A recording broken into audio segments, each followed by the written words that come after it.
राधा राधा राधा राधा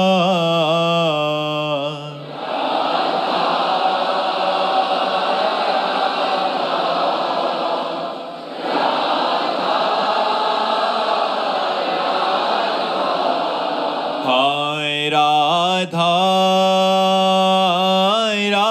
राधा राधा राधा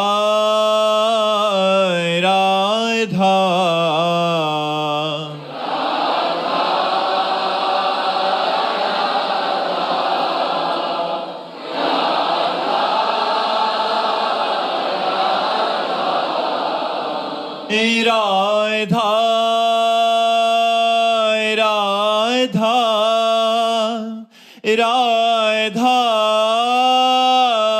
राधा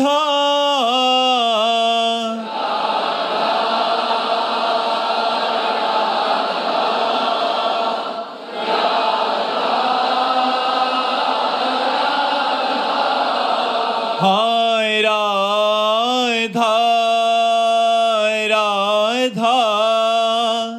राधा राधा हाय राधा राधा राधा राधा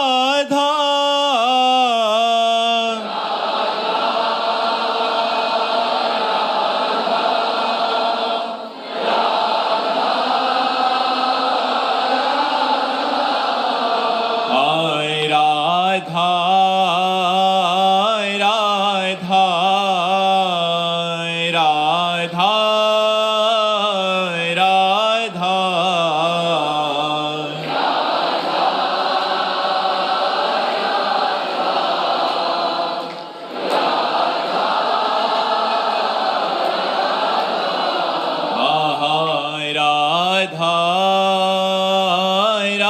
राधा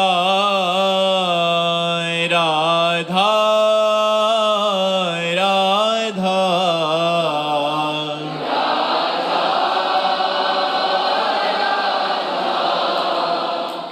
राधा राधा श्री राधा वल्लभ लाल की समस्त संत हरि भक्तन की श्री वृंदावन धाम की श्री सद्गुरुदेव भगवान की। वर्षा जी राजस्थान से। राधे राधे महाराज जी।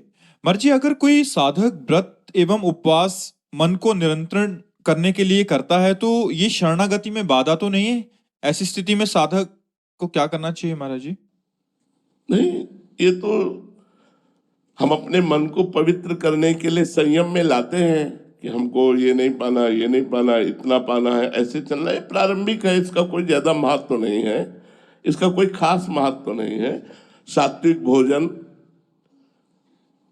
भगवान को अर्पित करके अल्पाहार किया जाए तो इससे हमारे मन पर काबू होने में बड़ा सहयोग मिलता है। क्या इस चक्कर में ना पड़ना चाहिए कि मुझे दूधाहार रहना, मुझे फलाहार रहना, मुझे ये त्याग करना, मुझे वो त्याग करना है। हमें भगवान की स्मृति में डूबने में सहायक क्या है, हमको ये देखना है। अगर हम अल्पाहार करके भजन में खूब तन्मय है तो हमें अल्पाहार करना चाहिए। अगर हमें भोजन की याद आती तो हम 4 रोटी नमक दाल जो मिला खा लिया और खूब भजन किया।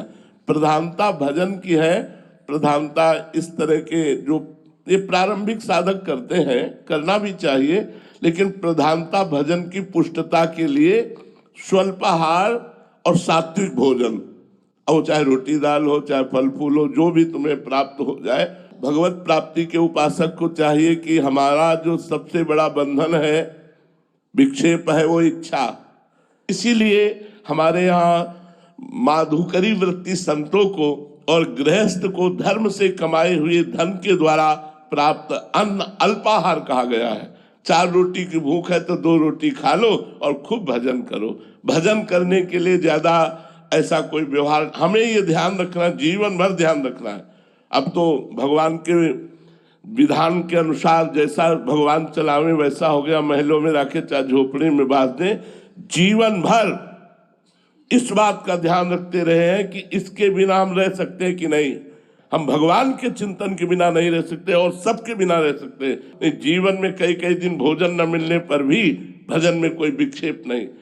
हम उपवास आदि करें, पर यह ध्यान रखते रहे कि अधिक धन वाली वस्तुओं का अगर हम सेवन करेंगे, खाएंगे, पिएंगे, तो फिर हमारे भजन में, नवीन साधना में फिर उन्नति नहीं होगी। और जब साधन परिपक्व हो जाता है तो भगवान जैसे चाहे वैसे रखे, महलों में रखे, चाहे झोपड़ी में बास दें, उनका खेल है। धीरज शर्मा जी हिमाचल से। राधे राधे महाराज जी। महाराज जी, क्या ज्ञान मार्ग और भक्ति मार्ग एक साथ चल सकता है? नहीं।